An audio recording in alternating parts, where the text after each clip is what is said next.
Good morning and happy fun Friday. Today is day 48. I didn't write it down. I'm here with a message. I'm going to write it down. 48. I like 48. It's double 24, an even number. And I love the number 88, so I like the number 48. 8 is my favorite. 48, and I have a little message, and then a news story, a silly poem, and a science experiment that you can do at home using something called refraction. Refraction. It's early in the morning over here, and I hope your day is getting started so well. Yesterday we had the most fun meeting. I love your positive energy about learning and the layers of the ocean and cheering on other members of the class when they share something new. We are a very close class and very special, and I think that you'll be friends for a long, long time, maybe your whole entire lives. I'm proud to be your teacher, and we have a few more actual school days left. And then summer vacation where you use your big imaginations and you play in new ways. And I will see you very, very soon. I'll see you in a few hours. So this is a story called The Girl Who Never Made Mistakes. And I don't know about you, but I make a lot of mistakes. I drop plates and break them. I get frustrated and maybe say some words that I shouldn't have said. I forget things. I lose things. Sometimes I'm late for a meeting. I make mistakes. I'm not perfect. When we're in class, I show you my mistakes. I tell you my mistakes. I think it's important for you to know that people who try very hard make mistakes. Nobody's perfect. The pressure that some people put on themselves to be perfect is just absurd in my opinion, because sometimes our mistakes make us extra special. Not being late for a meeting or saying harsh words. Those are mistakes that we should work on. But some of our mistakes, if we try things, we try to write a story and things aren't working out and we step away from it, we might realize that, oh my goodness, that character that I just put in that story is probably the direction to go. So let's check out A Girl Who Never Makes Mistakes and see if her mistakes work out for the good or the bad. Here we go. The Girl Who Never Made Mistakes. The Girl Who Never Made Mistakes. For Beatrice Bottomwell, Friday began like any other day. How neat. It's Friday. I like how already her yawn is mirrored by the hamster's yawn.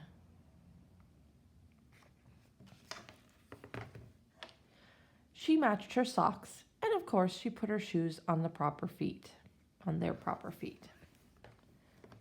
She remembered to feed her hamster Humbert his favorite food, broccoli.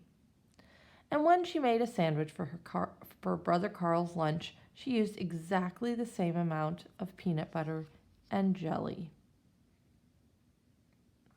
A girl who doesn't drop the ball. Shopping, bread and broccoli.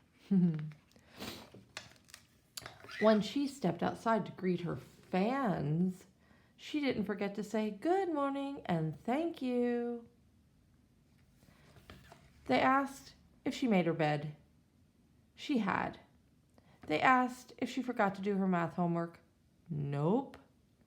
What about tonight's talent show? They asked. I'm ready, said Beatrice with a smile. After all, her juggling act had won 3 years in a row. Now, I see this picture and it shows that she has paparazzi, that she has fans, like she's a celebrity. But they're in gray. And I know from the words, did you make your bed? Did you forget your math homework? What about the talent show? Who do you think her fans are? I think they're her family. I'm not sure. I haven't read this book before, but I'm thinking that they're playing a little trick on us in that scene right there. Most people in town didn't even know Beatrice's name. They just called her the girl who never makes mistakes. Because for as long as anyone could remember, she never did. Unlike Beatrice, Carl made lots of mistakes. He ate his crayons and drew with his green beans. He danced with his hands and played the piano with his feet. Carl loved to make mistakes. At school, Beatrice was on a cooking team with her two best friends, Millie and Sarah. To make their giant rhubarb muffins, they needed 4 eggs. Beatrice went to the refrigerator and carefully chose the biggest, eggiest eggs she could find. But on the way back, her legs slipped out from under her. The eggs went flying. Beatrice was about to make her first mistake. But she didn't. That was close, thought Beatrice. Sorry, Beatrice, I dropped a piece of rhubarb. Oh, mention it, Illy. For the rest of the school day, Beatrice could not stop thinking about her almost mistake. She's letting it bother her quite a lot. On her way home from school, Beatrice watched Millie and Sarah ice skating in the park. Come join us, said Millie. It's fun, said Sarah. Beatrice watched them slip and slide on the frozen pond. Millie and Sarah laughed as they wobbled on the ice. No thanks, said Beatrice. She's keeping herself from doing something because she might fall or she might fail. Her friends are enjoying it. There's no real making a mistake while playing. At supper, Beatrice barely touched her food. Is everything all right, kiddo? Asked her father. I'm worried I'll mess up tonight, said Beatrice, and everyone will be watching. Worry? You don't make mistakes, he said with a smile. Beatrice tried to smile too. There's her brother putting the bowl on his head. And Beatrice is having worries. And right now, I noticed yesterday that some of you were having worries about summer. There's a lot of unknowns when we go into our future. But what I do know is you're going to be just fine. You're going to find ways to have fun just like you always have. You're going to be just fine, I promise. She's worried about the future. He's not so worried. He's living in the present. After supper, Beatrice got ready for the talent show. First, she woke Humbert from his nap. Next, she got a salt shaker from the kitchen table. Finally, she filled a balloon with water. I wonder what she's going to do. The school auditorium was packed. Beatrice felt her stomach jumping around inside her.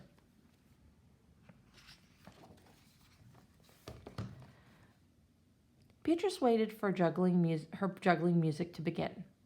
That's her. That's the girl who never makes mistakes, said a woman.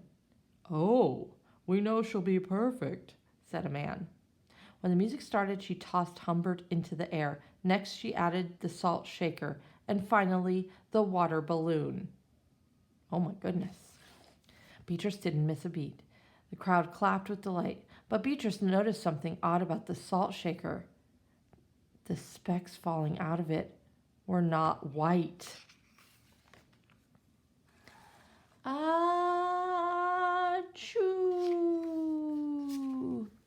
Humbert was so surprised by a sneeze that he grabbed the water balloon with his claws. Kablooey! Humbert, pieces of water balloon, and pepper rained down on top of Beatrice. For the first time, and as long as anyone could remember, Beatrice had made a mistake. And it was a big one.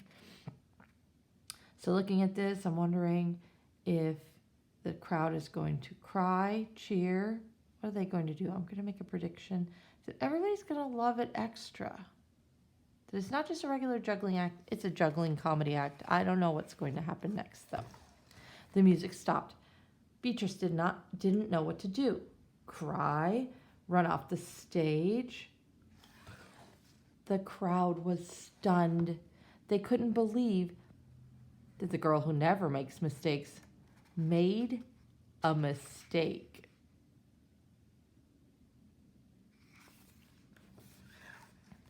Beatrice looked up at Humbert. He looked back at her. The hamster fur was soaked and speckled with bits of balloon. Beatrice let out a giggle. The giggle grew into a chuckle, and the chuckle became a laugh. The people in the crowd looked at each other and then back at Beatrice. No, they began to giggle, then chuckle, then finally roar with laughter. Beatrice and the audience laughed until they couldn't remember why they were laughing. Oh, that's the best kind of laugh. Do you ever do that with your friends or your family? You start laughing about something little and it gets bigger and bigger and bigger, and then the laugh takes over, and the laugh is the thing that you're laughing about. It's a funny, funny feeling.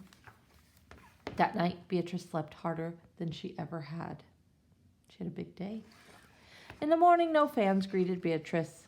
When she got dressed, Beatrice, for no reason at all, put a polka dot sock on one foot and a plaid sock on the other. Beatrice and Carl made sandwiches. This time they put the peanut butter and jelly on the outside. They called it an inside-out PB&J. Lunch was messy and delicious. Later, Beatrice found Millie and Sarah skating in the park. They fell a lot and laughed. Now people no longer call her the girl who never made mistakes. They just call her Beatrice. I love this story. I love that she's a girl that could learn that it's okay not to be perfect, and that life is about trying, because she went out and she tried to go on the pond with her friends, and she learned it's okay to try, it's okay to fall down. And she learned that her magic act might even be better, her juggling act might be better if there is a mistake. You know, they will remember it. The audience will remember it. And I like that she became a kinder sister. She made inside-out sandwiches, I think, because her brother was little and he made mistakes. And you're kind too. I know this about you. All right. This is James Marshall, Mother Goose. I just picked a silly poem. So we have a tradition of hearing a poem every day. Hey diddle diddle, the cat and the fiddle, the cow jumped over the moon.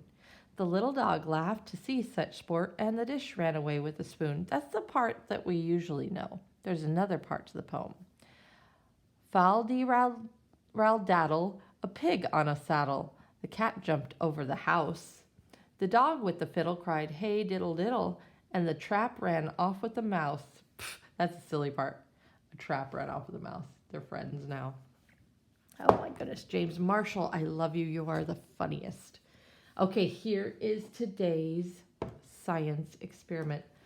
And I'm going to read why this works, because I try to find experiments and show them to you.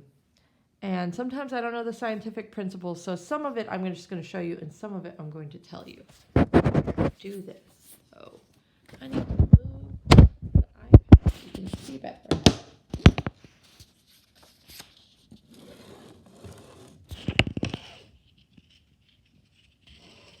Okay.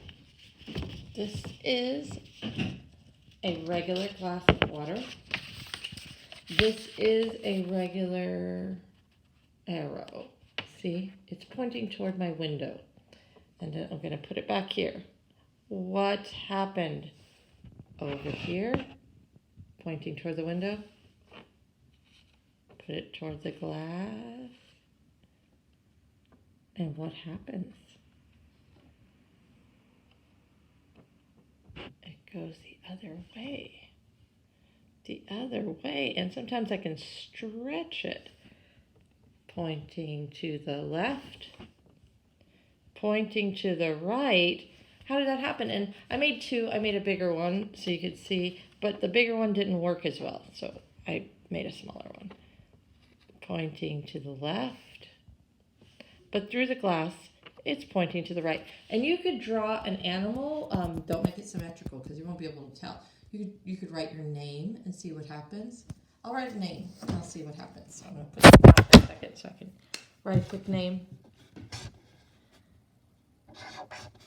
And I'm not going to write Bob because it's the same forward and backwards. I wrote Rose. I'm going to see what happens. So I have to be able to show you. That's Rose regular.